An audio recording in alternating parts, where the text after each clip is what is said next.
but we are going to go to the GA to kick things off. Loads of stories across the back pages this morning, and loads of really interesting developments, not only about the busiest weekend, Mick, in the GA club calendar so far, which I presume is getting the juices going. Big time, yeah. I think there's 15 county finals between Friday, Saturday and Sunday. We've kind of been drip feeding them over the last couple of weekends. There's been one or two here or there, but it all just really kind of takes off this weekend. I suppose we're in early November. Provincial campaigns are going to kick off in the next 3 or 4 weeks. So county championships need to get done at this stage, with some really, really juicy ones this weekend. Do you get out and about to cover stuff, or are you? Yeah, no, I do. Yeah, I'm at the Longford final on Sunday actually, and I think it's Mostrum's first county final appearance since 1992. They changed manager mid-season. There's all sorts of always mad subplots going on in different club campaigns, and I think if you're following social media fairly closely and you see the passion and all the local commentaries, all these things, I think it's brilliant. It really is. It's obviously the grassroots of the whole, the foundation of the GA, but it's just great to see it. And it is, county championships during the summer are great. It is hard beat club, and every county player will tell you that too. When they go back, they would probably rank a club success as high as any county success. And there's a lot of really, really top players in action this weekend across all different codes. Yeah, I see I have a young fella started going to Kilmacud Crokes over the last while, and they're obviously a super club. Is that how we officially sort of? Yeah, one of the biggest clubs in Europe, I think. Yeah, I think somebody was saying they're the biggest sporting club in the country, which is phenomenal. And I can see by it on a Saturday morning when there's 125-year-olds down there knocking it around, and like the whole thing is so well put together. I have to say they do an incredible job around it. But the buzz that's there at the minute, with interest in both finals and the football obviously this weekend. And I'm from Athlone, and I was at there was a relegation / as it can only happen in GA, you're either going into the quarterfinals or you're getting relegated. A game in Moat about a month ago that I went out to have a look at, and like it was the first time that I watched. COVID allowed me to watch one of the games. It was a Garry Castle game streamed last year, and it actually started me to get a little bit plugged back into what was going on back there, and that was kind of the reason I went down to see the game. I don't know if I wonder, is it everybody's experience that we've all plugged back into a little bit to what's going on that level a bit more than we might have done beforehand. Yeah, I'd say it's like anything. If you're denied something for a while, you have the the real interest to go back in and go to a game again. Now, in fairness, some counties have gone over the top with people actually wanting to get involved in games from the stands, which we've seen in recent weeks as well, which is probably a worrying aspect. At least we haven't seen that in the last probably 2 or 3 weeks.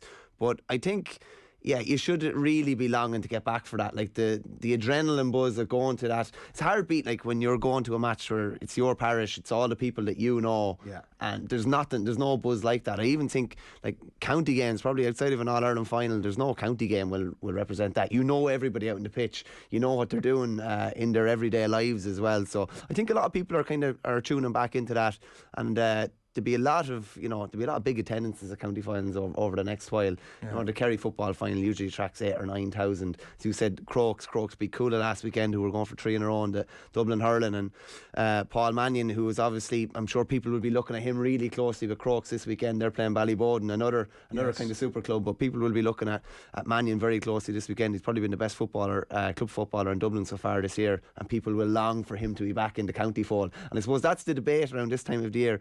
Who's putting their hand up for selection for the county team? There's always that bigger picture in the background as well, and there are plenty of players. Even Kilmallock won Limerick. There's a couple of players like Oisin O'Reilly and a few more has put their hands up for John Kiley's squad maybe. So there'll be lots of guys putting their hands up for other county panels over the next while. The few comments coming in, would be nice for you to cover Celtic's Europa League games every now and then, not just Manchester United and Liverpool, including a yawning emoji. Good morning to your Robbie on YouTube. We'll get to Celtic tomorrow. Ashling's going to be watching the game tonight, and she'll be chatting to us about that in the morning, so stay tuned for that. And Paul McGee talking about the hurling after a Champions League night. Really, he asks. Paul, sit tight. Will you sit tight? It's a long show. There's loads to come. We're going to do a deep dive on it with Gareth Roberts a bit later on, so sit tight. We did want to continue talking about the hurling, and Henry Shefflin and his backroom team. I think everybody was keeping an eye on it after the full announcement had come, obviously, a couple of weeks ago, but not that surprising that it's a couple of Galway people that have come in and will know the lie of the land, I presume. Yeah, no, I think Henry's made a couple of shrewd moves already. Bringing Richie O'Neill up with him, who was obviously with him in Ballyhale and was with him in Thomastown, is shrewd enough as it is. But then Kevin Lally, who was with Thomas's for I think 3 county successes, he brought success with Crockwell. He improved Kilnadeem Leitrim when he was with them, the Galway Miners as well. He will basically be in tune with every player in the county over the last couple of years, and has been probably plotting against most of them with Thomas's. And then you have Damien Joyce as well, who was a nice link back to the All-Ireland winning backroom team in 2017, and who's still playing with Capitagal as well, so he's coming up against most of these lads week in, week out in championship. So I think there's been a couple of shrewd moves there. That's a fairly nice backroom team with outside voices, and obviously the greatest player that ever played the game at the helm, and then 2 guys that really know the nuts and bolts of Galway hurling as well. Are they going to get, there was the chat when Henry came in that they might have a chat with Joe and see if he'd come back. Do you see it happening? I don't know. It's hard to know really. We chatted to Joe on the throw-in in I think it was the week of the All-Ireland final, and he definitely sounded like a guy whose mind was made up. Right. And he said, anyone that knows me, I'm a very stubborn individual. I won't be changing my mind. That's it now. But if the best hurler of all time talks to one of the next best hurlers of all time, can he change his mind? I'm not so sure. I think Joe stepped away at the right time for him. And it's going to be interesting. I don't know whether that conversation will take place. Well, on that, if you're Henry, are you, so forgetting about Joe for a second, are you thinking, I need to make this call? Is it almost a bit of a no-brainer if you're Henry Shefflin? Yeah, he could make the call and it could be off the table straight away. But then maybe he'll potentially light a fuse under Canning to think maybe I could come back at some stage next year. I don't think Joe signing up for the full inter-county campaign. I don't think that's a runner. But potentially maybe when the weather picks up, maybe he's the sort of player that you could bring in February or March. But that doesn't really happen at county level anymore. You're either all in or you're not in there at all. So listen, it's going to be interesting to find out over the next, has the conversation happened yet? I don't know. Thomastown were only out last weekend. Henry's club, Henry's team, they were beaten in the Kilkenny Intermediate semi-final by an Owen Murphy inspired Glenmore team. So I don't know, he hasn't had much time to focus on Galway. But you'd like to be a fly on the wall. You'd like to know what that conversation is like. Maybe is there a potential that he could be involved in the backroom team as well, Joe, maybe if he's retired. Who has a better knowledge of all those players than someone who's soldiered with them for the last 10 or 15 years? Yeah, I think that's part of the pitch. If you are Henry Shefflin and you do think that there's value to having Joe Canning back around the place, it is obviously partly due to the fact that he's one of the greatest hurlers of all time, and also the fact that he can have that leadership and that influence on the younger players. You'd have to assume that at some point that the text has gone out that obviously Henry's looking at games and particularly so at the minute, but starting to look at games and talking to his backroom staff, and the text has gone out like, Joe, how are you getting on? We should catch up for a coffee. If you're Canning, right, and you reply to that with anything other than I'm grand, you carry on, you have to assume that if you're agreeing to meet up, you have to assume that the window's open. Yeah, well, I think it would pique anybody's interest that I wonder what this lad has to say. Well, that's the thing, isn't it? Does he want me to come back playing? Does he want me to be involved in the backroom team? Does he want to just pick my brain because I've been in there for the last 15 years? Does he want to know what some of the potential difficulties are? It's going to be really interesting, but I'd be amazed if they don't have a conversation of some kind face to face.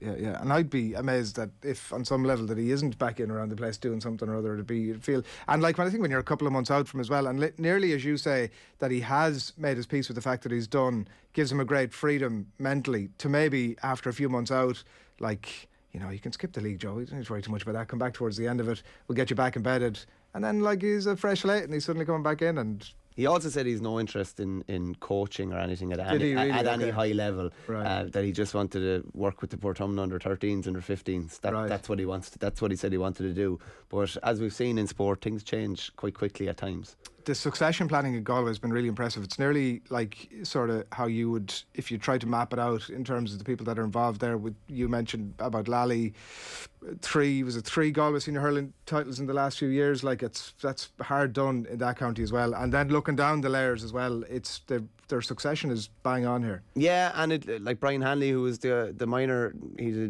2-time All-Ireland minor winning manager. He was involved, I believe, in the the race for the senior job, and he's just stepped up to the under 20 job as well, which makes perfect sense. And maybe he'll be Galway senior manager in time.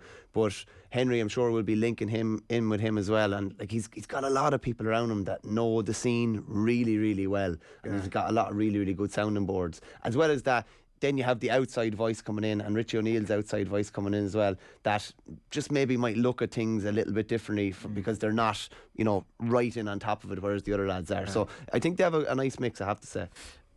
A nice mix, but like impossible to make a case for them to get to the top of the tree next year at least. On the strength of Limerick, you're about to make the case, are you? No, but I don't think anything is impossible. Like, they're the one team physically, even without Canning, that can match up very well with Limerick. Now they were only beaten by 3 points in the All-Ireland semi-final in 2020.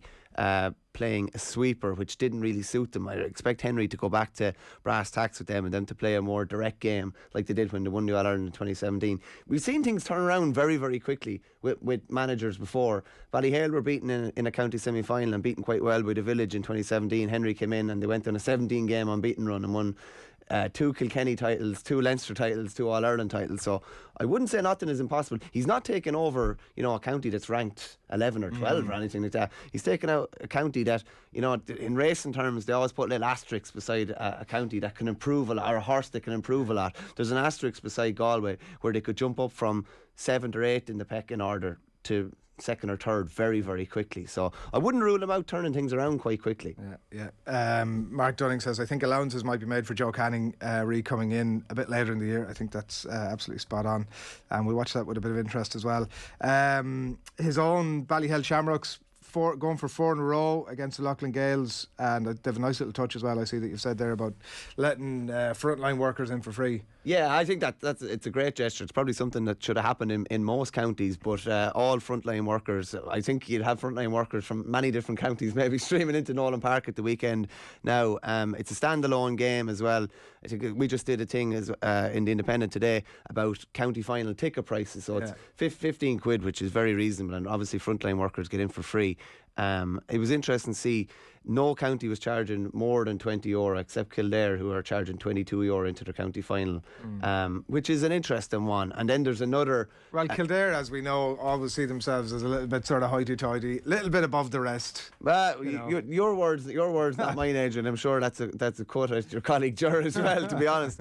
But it's €22 to get into St Conleth's Park in Newbridge on Sunday, which is saucy enough in these times. The vast majority are 20, even with double headers, and many are 15 as well. But free attendance for frontline workers in Kilkenny is massive. You get to see TJ Reid, Colin Fennelly, and many more. And it's funny, James O'Connor, who took over from Henry Shefflin, that's looks like a bit of a poison chalice. It doesn't look like what more can you do. They won a county title last year.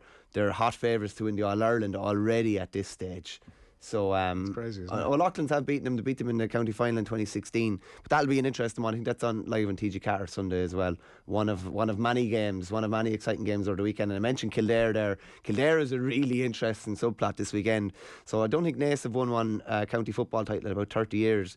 But they actually parted ways with their manager about a month ago, I'd say, about a week before the semi-final. There? Was it not sure. It's a bit shady exactly what did happen. But Owen Doyle, the county defender, played international rules for Ireland as well. He's taken over in a player-manager capacity alongside Eamon Callaghan. So there's this would set some trend now if Naas are to win a county title with a player essentially managing them and picking the team. So they're coming up against Sarsfields, who are one of the big kind of Kildare strongholds. But that's going to be really, really interesting to see if they end the famine with a player manager at the helm. Maybe there's some sort of a trend that we'd see over time. Even though I'm sure coming in as a player manager near the end of the season is a lot different than trying to manage your buddies for the whole year or several years. Well, you're at that point, you're just in firefighting. There's none of this sort of great planning that has to go into it. But the point about the 22 quid thing and the 20 what so this is who runs these games? It's obviously the county board that are then obviously taking that money in, and theoretically it goes out around the county for you're spending your money so you can get equipment for your kids. Yeah. Essentially, it would be going back into some of it would be going back into the development of Conleth's Park, I'd imagine, and then some of it would filter back down to the clubs as well. But 22 does seem like adding on the extra 2. I think people don't, people just say, why can't it be €20? And it's not as if they have, an intermediate or a junior final as the curtain raiser. They have a minor final as the curtain raiser as well. So it's not a big marquee adult game. So I think there's been a bit of ire raised about that already, and I'm sure there'll be a bit more coming closer to the weekend. I always say you shouldn't be putting people off going. You shouldn't have people giving out outside, and that potentially could. Whereas there's some great deals, like the Monaghan final is £15 at the weekend. Like, you're getting really good bang for your buck there, and same with Kilkenny. It's obviously the chase to get to 25, 30. It's the little creep. You can't jump straight to 25. Yeah, potentially, yeah. I'd say they nearly would have been better off nearly jumping to 25 than leaving it at 22, because does anybody even carry coins around at this stage if you're going to the gate? It's a good point. Although I presume they have, like everywhere now, has the little sort of... You buy the can you buy the tickets down there, depending on the game, I suppose? Most places you're able to buy them online, and you can buy them on the day as well. But obviously you're going to be queuing if you buy them on the day. So I think that it's probably a good trend that they've set to avoid loads of people, waiting outside grounds if you just have your ticket bought. Might be something that might even continue over time. After COVID, it was obviously one of the effects of COVID. Yeah. Was there anything else that jumped out from you on the survey? I was just looking at it there in terms of the prices. They do tend to. They're all pretty standard. Nobody's outside of Kildare jumping the gun too much. No, there's some interesting ones in Longford. There's a €50 family ticket where it's 2 adults and 3 children, secondary school children, or below. So that's quite good, because you could have been shelling out up to 80 or 90 quid otherwise. So things like that are good. And even there's a wheelchair ticket in Longford for €10, and then the carer who is probably going to be with the person that needs wheelchair access is a £5 in. That's so I think that like those are good. Smart. There's a good incentives. You want to encourage people to go to the game. I think in Longford as well, by doing that thing with a family ticket, and like, you want to get kids at the match. Yeah. You want to. That's where they're going to probably get inspiration to want to go training next year or emulate their heroes as well. So I think that's a great idea. And the Meath, the games come in all sorts of shapes and sizes, of double headers, standalone games.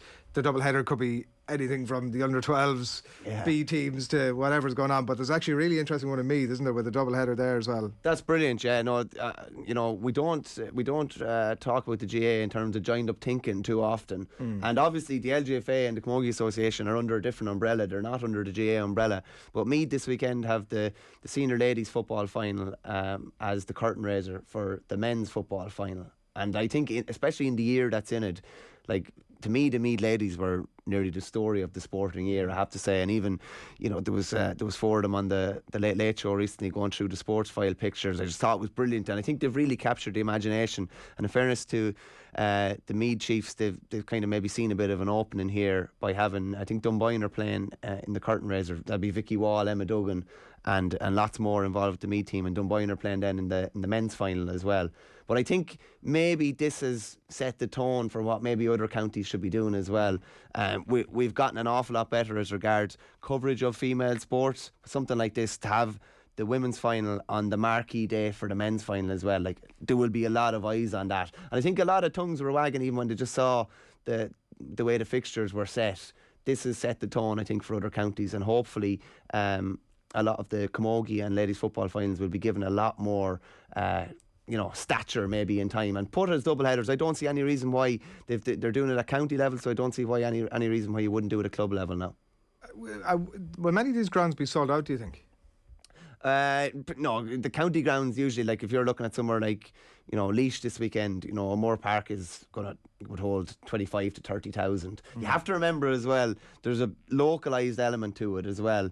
Like, there's only a finite amount of people within a certain area. Yeah. Like, I live in Dunboyne at the moment, like, and it's there's a fair bit of it's a fair suburb of Dublin at this stage, but there's still not going to be 10,000 people from Dunboyne or anything like that at the match. I don't think there are anything close to that in Dunboyne. But the vast majority of people associated with that town or that village will be at those games. Who's in the men's final?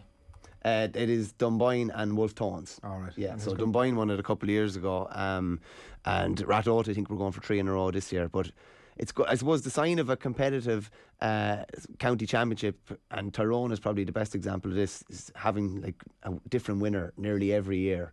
I think this year is probably going to be something similar again. You don't probably want like what Ballygunner are doing in Waterford, winning 8 in a row. You probably want it spread out. You probably want loads of teams thinking that they can win their county title, and that's probably the way in Meath, and it's probably the way in several other counties as well. What we touched on the Dublin final earlier on. What's your expectation of what happens? Are the semis this weekend? Is it? Yeah, semis this weekend. Yeah, so Crokes and Boden's going to be a fascinating game, and there's a lot of eyes. As I said, a lot of eyes will be on Paul Mannion, and obviously Colin Keeney is still going strong with Ballyboden as well. That's a big derby game, and then you have Judes on the other side of it as well. Kevin McMenamin, who we didn't see anything really of him with Dublin this year, and with his involvement with the Irish Olympic boxing team as well. So it's going to be fascinating on the other side of that as well. There's so many different subplots going on too in Dublin. There's a lot of questions probably been asked after the Mayo game this year. I don't think Michael Darragh McCauley's playing with Ballyboden this year. Kevin McMenamin didn't play with Dublin this year. Paul Mannion didn't play with Dublin this year. Jack McCaffrey wasn't involved this year. And you just wonder about the conversations maybe that are happening in the background. Do you think there's a realistic chance that like the likes of Mannion, what age is he?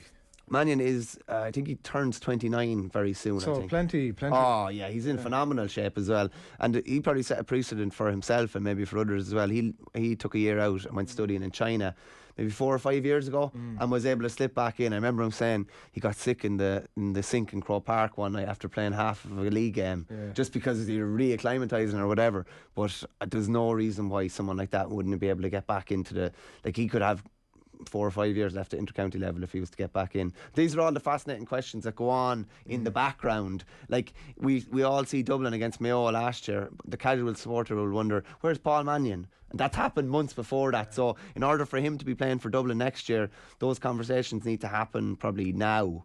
And they need to try and make sure they have as many of those guys on board. And I'd imagine they'd have a massive point to prove next year now as well. Yeah. A lot of people are saying that their time is finished. That's after doing what no other team has ever done in 5 in a row and then in 6 in a row as well. And now all of a sudden they're beaten and they're finished. It's like the overreaction. Yeah. And it's what you just wonder, what is Desi Farrell and what's his backroom team doing to make sure that they're the kingpins again next year? Yeah, well, I'm assuming that when things are going so well, you don't want to overly meddle with what's going on, but as soon as it comes off the rails slightly, off the rails is an extreme exaggeration, but slightly derailed, that at that point it's like, let's get out and have a look at this Mannion lad. He's still plenty of years ahead of him if he wants to give it, and if he's flying in the club championship, you couldn't but put it back in.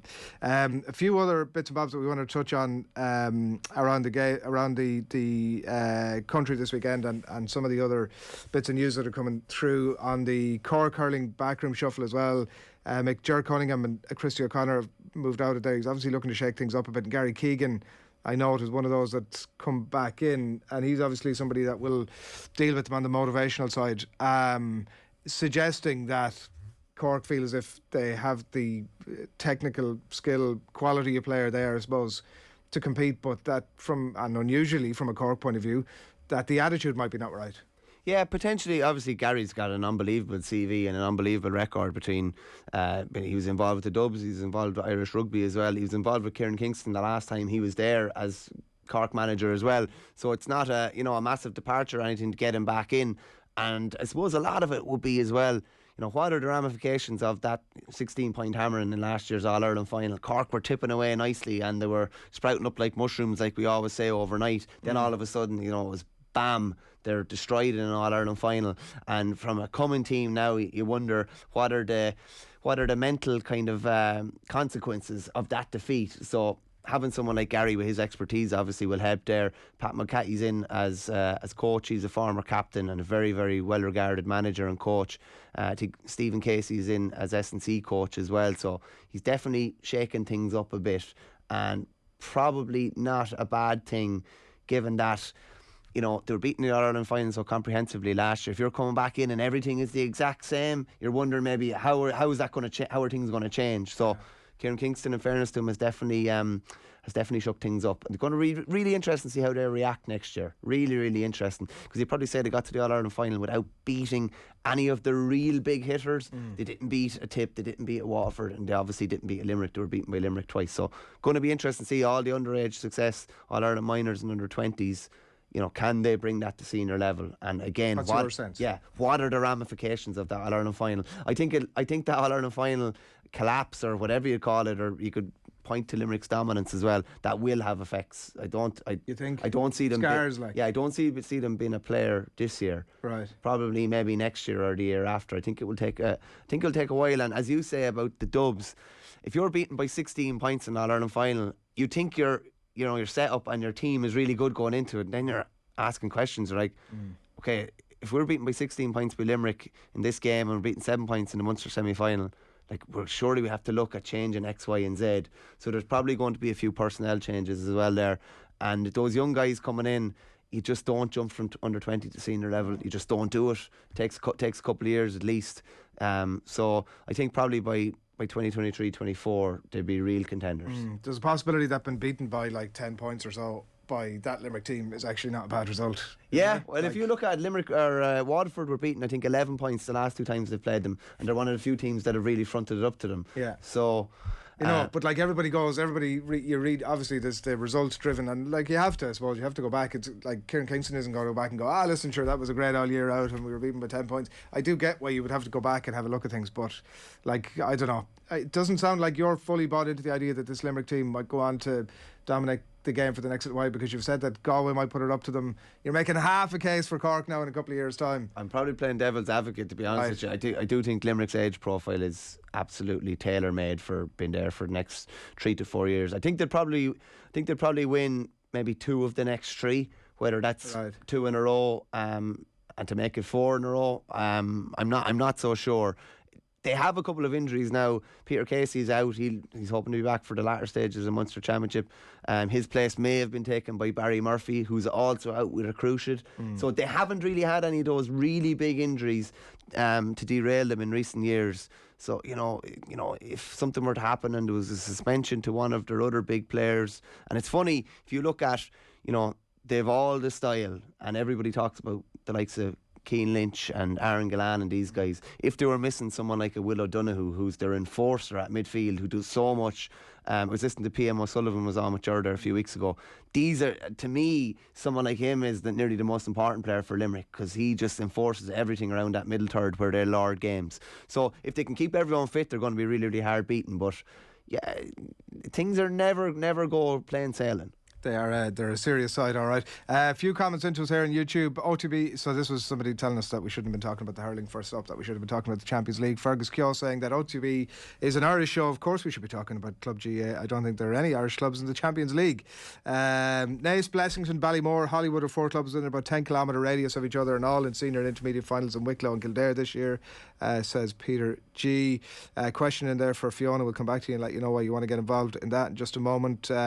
Can't wait, says Laura's. Can't wait for the championship next year. It's a championship without the Fitzy, who would always draw interest. Love the show, lads. Yeah, well, We'll miss him. It is the first time in something like 35 years, I think, that he's not going to be involved either as a player or a manager. So he'll have a nibble around somewhere, won't he? Like, he'll be involved somewhere. Yeah, and listen, as we talked about with Naas, managers go and things happen at different stages in different counties.